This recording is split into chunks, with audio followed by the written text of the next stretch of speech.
Okay, so kali ni kita akan cuba tengok beberapa soalan objektif yang berkaitan dengan mutation. Okay, so sebelum tu kita buat fast review sedikit lah tentang chapter mutation ni. Okay, so at first part yang memang korang kena tengok balik adalah classification of the mutation. Right, so kalau kita tengok kat sini, okay, mutation kita kelaskan kepada dua. Okay, sama ada dia gene mutation, okay, ataupun dia adalah chromosomal mutation. Ingat, kita ada dua. Okay, gene mutation dan juga chromosomal mutation. Okay, when we go to the gene mutation yang, okay, dia adalah merujuk kepada change, perubahan nucleotide pair pada DNA. Maknanya hanya perubahan yang melibatkan base, okay, pada kita punya DNA. Alright, okay, tetapi when we go to the chromosomal mutation, dia ada dua keadaan. Sama ada, okay, aberration ataupun alteration. Apa beza di antara aberration dengan alteration ni ya? Aberration ni perubahan dari segi bentuk. Contoh dari panjang jadi pendek. Tu maksud aberration. Manakala when we go to the alteration, okay, alteration ni okay, merujuk kepada perubahan bilangan kromosom. Sebagai contoh, humans ada 47 kromosom. Okay, 46 kromosom. Okay, disebabkan oleh kromosom mutation dia jadi 45 ke ataupun dia jadi 47 ke. Itu yang dikatakan sebagai alteration, perubahan dari segi bilangan. So, alteration ni ada dua keadaan. Sama ada aneuploidy ataupun euploidy. Okay, apa beza aneuploidy dengan euploidy ni? Kalau aneuploidy, perubahan tu tak banyak. Hanya sekitar satu bilangan kromosom saja. For example, okay, 46 jadi 47 ataupun menjadi 45, nampak. Okay, itu yang kita katakan sebagai uh, aneuploidy. Manakala euploidy ni, okay, ataupun polyploidy ni, dia adalah perubahan secara keseluruhan bilangan kromosom tu. Okay, sehingga okay, ada berlaku pembentukan okay, organisma baru yang berkeadaan tetraploid, hexaploid. Okay, itu yang dikatakan sebagai euploidy ataupun polyploidy. Okay, so itu dua keadaan chromosomal number alteration. Okay. And type of mutation ni sebenarnya ada dua. Sama ada mutation tu berlaku secara spontaneously, means kita tak tahu pun okay, perkara tu berlaku dalam badan kita, but at the end okay, bila kita melahirkan baby tu, kita akan dapati baby tu ada kecacatan genetically lah. Okay, sebenarnya kebiasaannya spontaneous mutation ni berlaku disebabkan non-disjunction okay, during meiosis okay, ataupun kesilapan ketika proses DNA replication. Alright, itu spontaneous mutation. Okay, tetapi mutation juga boleh disebabkan oleh mutation. Okay, so kalau mutation tu disebabkan oleh mutation tu yang kita panggil dia sebagai induced mutation. Okay, mutation ni benda yang boleh menyebabkan mutation tu berlaku. So mutation ni ada dua keadaan, sama ada dia adalah jenis fizikal ataupun jenis chemical. So in these cases korang kena hafal lah beberapa contoh physical agent macam UV ray, macam gamma ray. Manakala when we go to chemical agent, kena hafal lah contoh-contoh seperti mustard gas, ethidium bromide, right? Okay, so itu two type of mutation, spontaneous ataupun in use, right? Then in use ni okay, disebabkan oleh mutagen. Mutagen ada dua, sama ada fizikal ataupun chemical. Manakala spontaneous ni biasanya melibatkan non-disjunction ataupun mistaken during the DNA replication, right?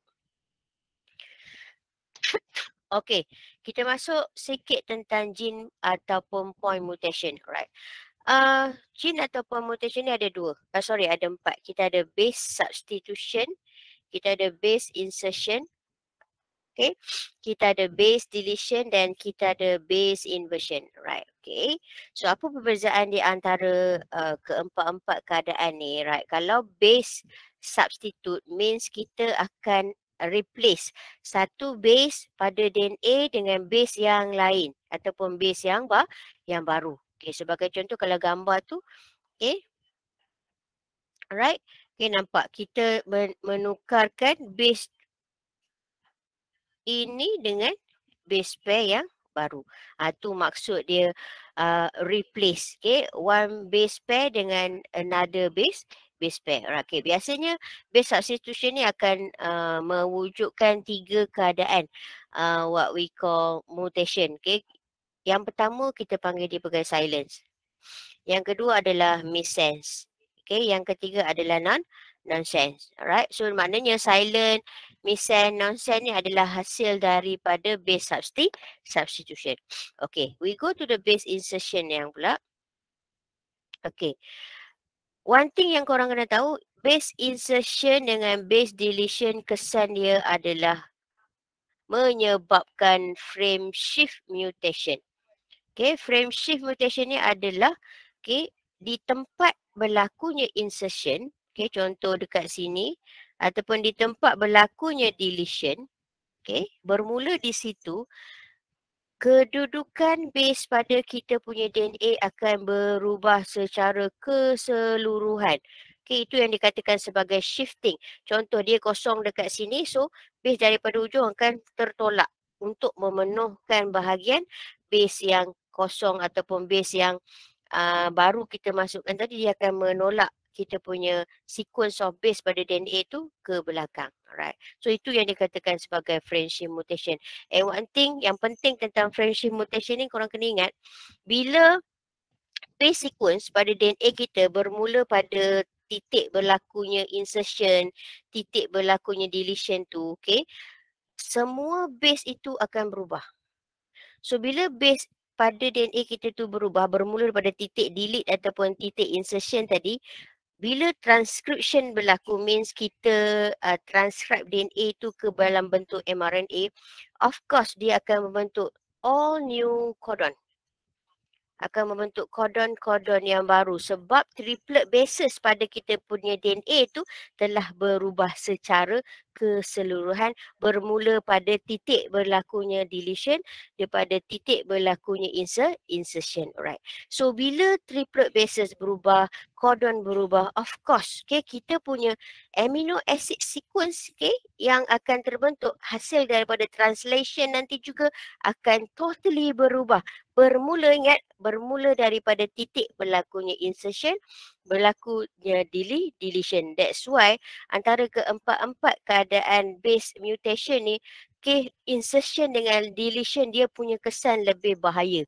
Okay, more lethal compared to substitute, compared to the inversion. Sebab deletion dengan insertion akan menyebabkan berlakunya frame shift.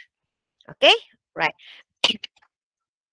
So kalau insert kita masuk base baru, kalau delete base asal pada DNA tu is deleted, tu masuk deletion. Okay, kita tengok base mutation yang keempat iaitu invert. Invert ni dia, the thing is like dia akan terputus dekat mana-mana base pair. For example, dia akan break dekat sini. Okay, lepas tu dia akan rotate, dia akan pusing dalam 180 degree and then dia akan berada dalam kedudukan yang sebaliknya. Itu yang dikatakan sebagai inversion. Right? Okay. So itu 4 base mutation yang kena ingatlah. Base what we call substitution, base insertion, base deletion dan juga base inversion. Alright. Okay. Right, so kita tengok juga sedikit tentang chromosomal mutation seperti yang saya dah maklumkan daripada awal tadi. Chromosomal mutation ada 2, sama ada perubahan dari segi structure, kita panggil dia aberration, ataupun perubahan daripada segi number, okay, yang kita panggil sebagai number alteration. So ingat, chromosomal mutation dah ada dua. Perubahan structure, kita panggil aberration. Perubahan number, kita panggil alteration. Okay, and when we go to the perubahan structure, ada 4 condition yang boleh berlaku kepada DNA kita sehingga menyebabkan wujudnya chromosomal mutation. Yang pertama adalah deletion. Okay, deletion dia melibatkan a fragment. Kalau deletion dalam base mutation tadi yang dia melibatkan base pair saja, maknanya adenine, thymine, guanine, cytosine, right? Tetapi when we go to the chromosomal mutation, alright, deletion ni melibatkan a fragment. Contoh ni DNA kita, ni kromosom kita. Nampak tak bahagian yang saya tanda tu dia akan break kat situ. Okay, so bahagian tengah ni, yang saya warnakan tu nanti dia akan hilang. Okay, maknanya bahagian itulah yang akan delete. Means that fragment lah yang akan di-delete. Okay, dan akhirnya bahagian yang tertinggal ni, okay, nampak bahagian ni dia akan rejoin balik. Okay, dia akan cantum balik. Alright, okay, sebab tu apa yang kita nampak, kesan daripada deletion biasanya kromosom kita akan shortening, memendek. Contoh keadaan yang berlaku disebabkan oleh deletion adalah Cry-Ducat kerana kromosom nombor 5 dia is deleted. Menyebabkan kromosom nombor 5 dia tu menjadi pendek. Alright, itu yang dikatakan perubahan bentuk daripada normal jadi pendek. Alright. Okay, dan selain deletion, kita ada translocated. Okay, kalau awak ingat saya pernah terangkan keadaan translocation, sama ada translocation itu berlaku within the homologous chromosome ataupun translocation itu berlaku di antara homologous chromosome yang berbeza. Itu adalah translocation. Dan kita ada duplication. Duplication means masih melibatkan kita punya kromosom juga, cuma keadaan dia kalau tadi dia panjang ni tapi bahagian ni tiba-tiba dia duplicate. Itu maksud duplication. So what we can see here, kromosom kita akan memanjang lah daripada normal. Inversion, right? Kalau awak ingat ada dua keadaan inversion kan, sama ada inversion tu melibatkan centromere ataupun inversion tu melibatkan fragment saja, mean tidak melibatkan centromere. So inversion ni means bahagian sini mungkin berubah kedudukan dia ke atas dan bahagian atas tu berubah ke bahagian bawah. So nanti you all tengok balik macam mana yang dikatakan translocation, duplication, inversion. Ingat, translocation ada dua. Reciprocal dan reciprocal, tengok balik apa perbezaan dia, dan inversion pun ada dua. Pericentric dengan centric. Right. So kita tengok sedikit tentang number alteration. Bila kita tengok perubahan number yang perubahan number tu ada dua keadaan. Sama ada dia hanya melibatkan perubahan satu kromosom sahaja ataupun melibatkan more than 2 set of chromosome. Nampak? So kalau melibatkan perubahan kurang ataupun pertambahan satu kromosom sahaja, so keadaan itu kita panggil dia sebagai aneuploidy. Biasanya kita ada dua keadaan aneuploidy yang kita panggil sebagai trisomi dan juga monosomi. Di mana trisomi ni adalah panggilan kepada individu yang mempunyai ekstra satu kromosom dalam badan dia. Contoh, individu 2N tambah 1. Normal, humans adalah 2N. Tapi kalau dalam badan dia tu ada extra 1 kromosom, so kita panggil dia sebagai trisomi individu. Begitu juga kalau individu tu dalam keadaan 2N tolak 1 means dalam badan dia kekurangan satu kromosom. Instead of 46, dia hanya ada 45 kromosom. So individu tu kita panggil dia sebagai monosomi individu. Right. So another thing yang korang kena tahu tentang aneuploidy ni yang aneuploidy ni boleh berlaku kepada seks kromosom dan juga autosomal kromosom. Seks kromosom ni kromosom set nombor 23 tu, X atau Y tu.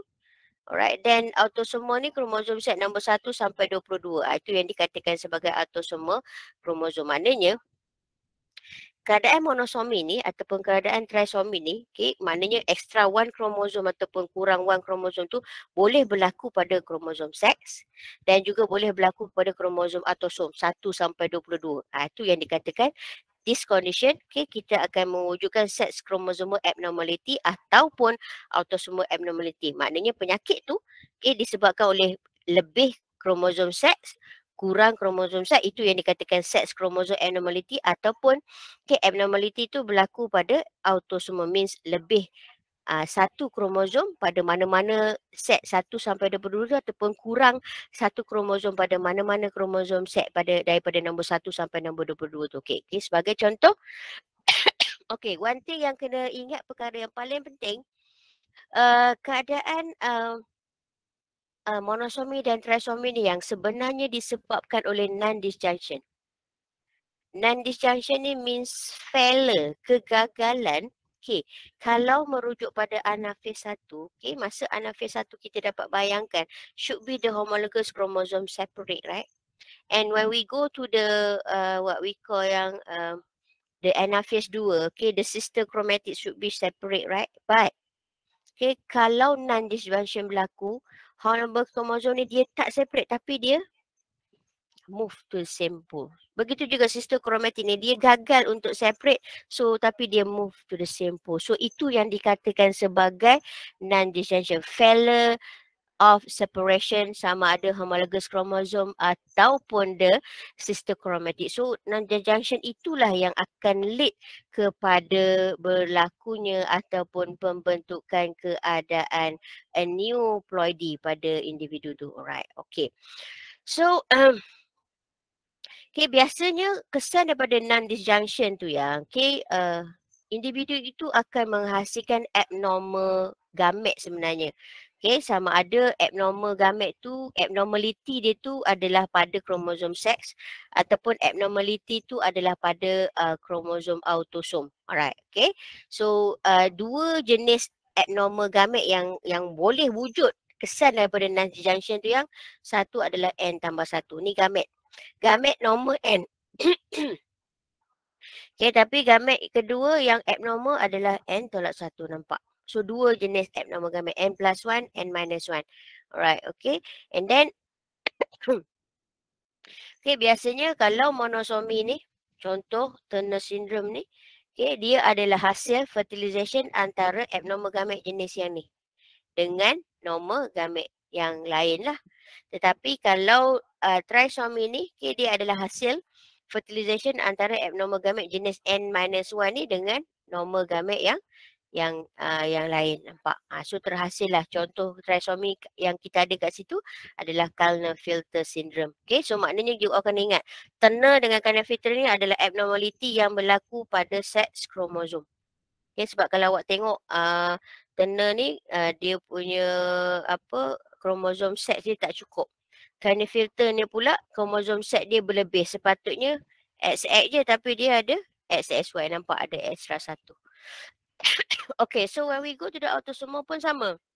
Cuma kekurangan dan lebih satu kromosom tu, okay, berlaku pada kromosom autosom. Dalam contoh ni, okay, dia bagi monosomi 21 ni nama penyakit ni abnormality. But apa yang kita boleh nampak kat situ, abnormality tu, okay, kekurangan satu kromosom tu adalah pada kromosom nombor 21. So jadilah individu monosomi 21. Begitu juga dengan Down syndrome. Okay, kekurangan tu adalah pada kromosom nombor 21. Makna bukan kurang, Down syndrome is lebih. Okay, kita panggil dia trisomy 21 sebab pada individu Down syndrome bilangan kromosom dekat set 21 tu should be ada 2 tapi dia ada 3. Right. Okay, itu adalah sedikit perbandingan antara autosomal dengan sex chromosome abnormality. Okay, so last kita tengok kat sini lah. Okay, dua keadaan polyploidy yang korang kena tahu. Kalau korang tengok kita ada dua jenis polyploidy.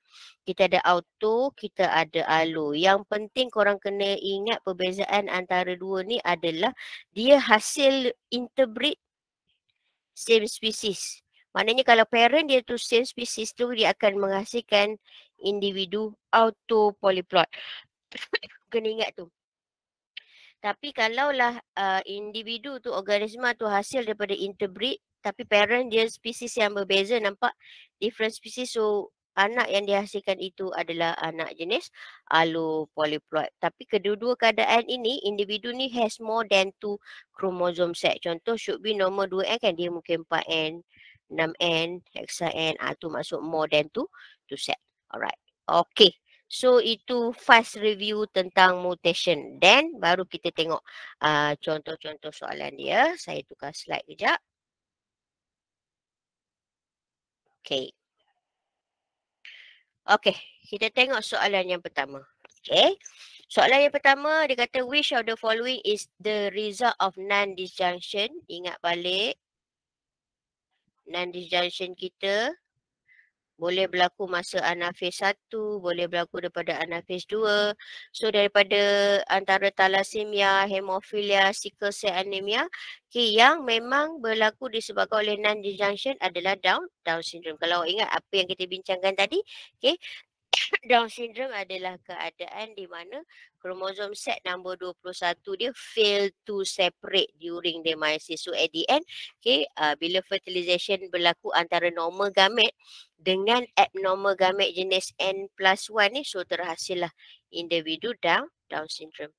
Kalau sickle cell anemia dia gene mutation kan, base substitution tak silap saya. Kalau thalassemia pun base mutation, right? Okay.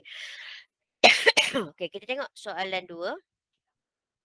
Okay, soalan 2 dia kata a chromosome gene sequence that are given before damage and given after is an example of. So kalau soalan macam ni korang kena tengok perlahan-perlahan lah the sequence yang dia bagi. So sekarang ni kalau yang saya nampak perubahan ni adalah di sini dengan sini kan. Asal C, D, E, F. Tapi sekarang ni kalau awak tengok dia apa yang terbentuk adalah F, E, D, C. So it's like ni pergi belah sini, yang ni pergi belah sini. So kalau berlaku keadaan macam ni jelas ini menunjukkan keadaan inversion. Right. Okay. So kita tengok yang ketiga. Which of the following statement is true regarding sickle cell anemia? Okay. Sickle cell anemia ni sebenarnya adalah satu disorder, okay, satu penyakit yang berlaku disebabkan oleh base substitution. Right, okay. Macam mana sickle cell anemia ni dia berlaku? Actually, satu triplet bases pada DNA kita asal dia adalah CTT. Tetapi, okay, apa yang berlaku? Timer yang dekat tengah-tengah ni tiba-tiba digantikan dengan adenine. Itu maksudnya substitute. Asal dia thymine tapi sekarang dah jadi adenine. So apa yang berlaku? Bila base pada DNA berubah, kodon kita juga akan berubah. Ya, sekarang kodon baru kita dah jadi G, U, A. And then kodon baru yang terbentuk ni juga mengkodkan amino acid yang lain. Kalau asal, means kalau base triplet bases yang asal pada DNA tu dia mengkodkan glutamic acid. Tapi sekarang glutamic acid itu telah ditukarkan dengan valine. Okay, sebab itu pilihan jawapan yang paling tepat untuk sickle cell anemia ni adalah A. Right. Okay, kita tengok soalan yang keempat yang the diagram show two mutation which causes alteration the sequence of nucleotide bases. Dia bagi kita normal base and then berlaku mutation pertama, berlaku mutation 2. So dia dapat yang ini dan yang ini. Okay, yang ni korang kena slow-slow tengok lah. Okay, sebab dia tanya what type of gene mutation has occurred in 1 and 2. So kalau 1 tu sebenarnya berlakunya deletion. Kalau you all tengok betul-betul base yang mana delete M, N, O, P, okay. Q ni. Nampak tak? Antara P dengan R ni Q dah hilang. Okay, so di situ maksudnya betul lah. Okay, berlakunya deletion pada normal base sequence tu. Okay. Yang kedua, jawapan kata insertion. Kita tengok di mana insertion tu berlaku. PQ, right? Okey, kalau you all tengok dekat sini, antara Q dengan R, asal tak ada uracil kan di sini. Tiba-tiba ada insertion. Okey, uracil dekat situ. Right, sepatutnya kalau ini base sequence, okay, alright. Okay, so sebab tu jawapan dia adalah B. Right, okay, kita tengok soalan yang kelima. Okay, the failure of homologous chromosome or sister chromatic, ingat failure, okay, homologous chromosome, sister chromatic separate, tadi saya baru je cerita, okay, during anaphase 1 dan juga anaphase 2, okay, fenomena tu kita panggil dia sebagai non-disjunction. Alright. Okay, so ingat non-disjunction ni at the end dia boleh lead kepada perubahan bilangan kromosom di dalam individu tu. Okay. Okay, tengok soalan yang keenam. An organism which more than 2 set, nampak? More than 2 set chromosome derived from same species. Okay. Tadi kita dah bincangkan tentang dua keadaan polyploidy kan. Kita ada autopolyploid dan allopolyploid. Ingat saya kata tadi, okay, penting awak kena ingat. Polyploid dengan allopolyploid tadi hasil daripada interbreeding parents macam mana. So in these cases, okay, interbreeding antara same species itu merujuk kepada, okay, individu autopolyploid. Kalau different species, barulah dia akan membentuk individu allopolyploid. Okey. Kita tengok nombor 7 yang. Okay, nombor 7, a mutation that cause a change in single nucleotide in the DNA. Okay, actually kesan dia akan merubah, okay, corresponding nucleotide in the mRNA, dan of course dia akan menyebabkan pembentukan different codon. Paling jelas kalau korang nak bayang kes sickle cell anemia tadi kan, perubahan base pada kita punya nucleotide pada DNA akan merubah, okay, nucleotide yang ataupun akan merubah codon yang terbentuk pada kita punya, okay, mRNA. Okey, tengok soalan yang ke-8 tu ya. Dia kata which of the following statement is false during regarding to non-disjunction. So, jawapan dia kata non-disjunction only happen during anaphase 1. Betul lah. Sepatutnya dalam anaphase 2 pun berlaku juga. Okay, the non-disjunction statement 2 tu betul. Okay, non-disjunction ni boleh berlaku pada sex kromosom dan juga autosom. Kena ingat sebab tu ada dua abnormality kita belajar tadi kan. Contoh kalau Down syndrome itu adalah abnormality melibatkan autosom. Kalau Klinefelter tadi itu adalah abnormality yang melibatkan sex kromosom. Okay, tiga tu tena is result of non-disjunction, correct. Tena adalah abnormality yang disebabkan oleh non-disjunction yang berlaku pada sex kromosom. Okay, right. Then memang individu monosomi, individu trisomi tu kita panggil dia sebagai aneuploidy. So yang tak tepat adalah A. Right. So kita tengok soalan nombor 9 ya. Which of the following are example of disease that can cause by non-disjunction? Okay, kalau awak ingat contoh-contoh tadi, Turner syndrome betul, Klinefelter betul, hemophilia dengan sickle cell ni dia taklah, dia is because of the base mutation sebenarnya. That's why jawapan dia hanyalah 1 dan 2 sahaja.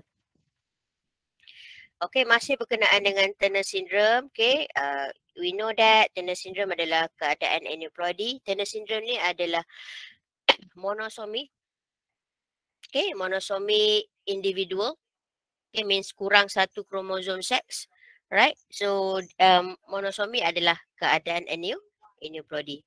Alright, so Down syndrome adalah condition in human usually resulting from, okay, the presence of 3 copy. Nampak sepatutnya 2 saja, okay, tetapi disebabkan Down syndrome ni hasil fertilization antara gamet abnormal jenis ni dengan gamet normal jenis ni, so that's why dia akan menghasilkan individu trisomi macam ni. Okay, trisomi ni merujuk kepada Down syndrome tu. Maknanya pada kromosom set nombor 21 dia tu ada 3 kromosom instead of 2 lah sepatutnya. Okay, right. Okay, kita tengok nombor 12. Okay, tentang Klinefelter. Klinefelter ni adalah abnormality of melibatkan seks kromosom. Di mana kalau kita tengok, okay, Klinefelter ni, okay, dia punya kromosom set instead of ini ataupun ini dia ada 3 XXY. Itu adalah Klinefelter. Genotype dia XXY. Right? Okay, regarding to the sex chromosome. Okay. Right. Nombor 13, chromosomal deletion. Okay. Okay, merujuk kepada okay, T. Ingat tak gambar yang saya lukis tadi? Fragment of DNA nampak bahagian yang saya warna ni dia akan hilang. Alright, maknanya bahagian sini putus, sini break, tapi bahagian yang antara yang break tu dia akan lost. Okay, itu yang dikatakan sebagai apa, what we call the chromosomal deletion. Kalau base deletion, adenine ni delete. Satu base saja we deleted. Right. Okay, so when the chromosome break and segment of it is lost, kesan dia, okay, chromosome kita akan jadi lebih short. Okay, so nombor 14, individual with Turner syndrome. Okay, Turner ni, okay, dia adalah perempuan. Kalau kita tengok genotype dia DXO. Sebab tu dia perempuan. Tapi dia punya bilangan kromosom tu tak cukup. Right, sebab tu macam ni lah. Kalau normal perempuan sepatutnya macam ni. Sekarang ni dia tak ada satu ni. So sebab tu, okay, semua sexual condition, semua sexual condition dia tak matang, immature. Okay, contoh kalau ovari dia tak boleh menghasilkan secondary oocyte, kalau breast dia tak enlarge dan tak membentuk mammary gland seperti normal females, tu yang dikatakan sexually immature, right? Then 3 tu of course lah dia kehilangan satu kromosom X, right? Kromosom Y memang tak terlibat lah because Turner syndrome adalah monosomy condition. So that's why pilihan jawapan yang paling tepat adalah A lah. 1, 2 dan 3. Okay. Okay, masih berkenaan dengan Klinefelter, macam repeating question je. So aneuploidy. Okay, kita tengok soalan nombor 16. Okay, dia bagi kita sequence dan berlaku mutation 1, mutation 2. Kalau soalan macam ni memang kena tengok lah pada kita punya sequence yang dia bagi tu. Okay, satu tu berlakunya inversion. Okay, dia invert dekat mana? Betul ke invert? A, B, C, D, E. Okay. Dia invert dekat sini ya. Kat sini patutnya ada H ni. Dia tertinggal. Okay, so dia invert antara C, D, E. So, ini pergi sini, dia pergi sini. So, tu jadilah E, D, C. Right. So, inversion. Yang ketiga tu delete. Di mana yang dia delete? Okay. A, B yang tinggal adalah A, B, F, G, H. So, ni. Nampak tak dia delete? So, tinggal lah A, B, E, F, G, H. So, deletion. Right. So, 16 tu jawapan dia adalah A. Inversion dan juga deletion. Okay, soalan bawah ni pun just nak strongkan kefahaman teori you all je lah. Okay, dia tengok. A chromosome gene sequence is A, B, C, D, E, F, G before modification and A, B, C, D, L, M, N, O, P afterward is an example of, okay, apa yang kita boleh nampak kat sini, B, C, D, tiba-tiba dalam sequence ni ada, okay, M, L, M, N, O, P. Nampak tak? Satu fragment ni berubah. Maknanya is like E, F, G ni, okay, pergi ke tempat lain, nampak? Right. Kalau invert, dia mesti ada dekat dalam tu juga. Maknanya dalam sequence tu dia masih ada kat dalam tu, cuma dia berubah kedudukan saja. Kalau delete, okay, dia hilang terus. Okay. And then hujung, maknanya hujung tempat break tu dia akan rejoin balik. Kalau duplicate dia akan jadi berganda benda tu. Tapi sekarang ni kalau kita tengok, dia seperti bahagian ni pergi kat tempat lain dan ada bahagian tempat lain tu bercantum kat tempat dia. Itu menunjukkan translocation. Ingat tak masa kita bincang translocation, contoh dia putus kat sini, dia putus kat sini. Bahagian ni cantum dekat sini, bahagian yang ni cantum dekat sini. Nampak itu maksud translocation tu yang jadi kepada keadaan soalan nombor 17 tu. Okay, right? Okay, so jawapan dia translocation. Okay, tengok soalan 18. A chromosome that has been broken and rejoined. Nampak? Broke, rejoin. Lepas tu reverse. Sequence has undergone. Itu menerangkan proses invert. Ingat balik gambar kita ni, inversion. Putus dekat sini, contoh putus dekat sini. Okay, contohlah sini saya buat A, sini saya buat buat E. Okay, dia putus kat situ, lepas tu dia pusing. Sekarang baru E dekat atas, A dekat bawah. Nampak? Itu maksud inversion. Break at 2 points sebenarnya. Okay, and then dia akan rotate and then dia akan rejoin balik. Itu maksud inversion. Right. Okay, tengok soalan nombor 19. A chromosome sequence that was A, B, C, D, E, F, G before damage and sekarang tinggal A, B, C, F, G. So it's like D ini hilang. So kalau hilang tu tak ada lain dah. Itu adalah deletion. Right. Then soalan yang terakhir, a chromosome gene sequence that was A, B, C, D, F, G before damage and then sekarang jadi A, B, F, E, D. Okay. Right. Okay. So ni jelas berlakunya inversion antara bahagian ni dengan bahagian ni. Right. Okay.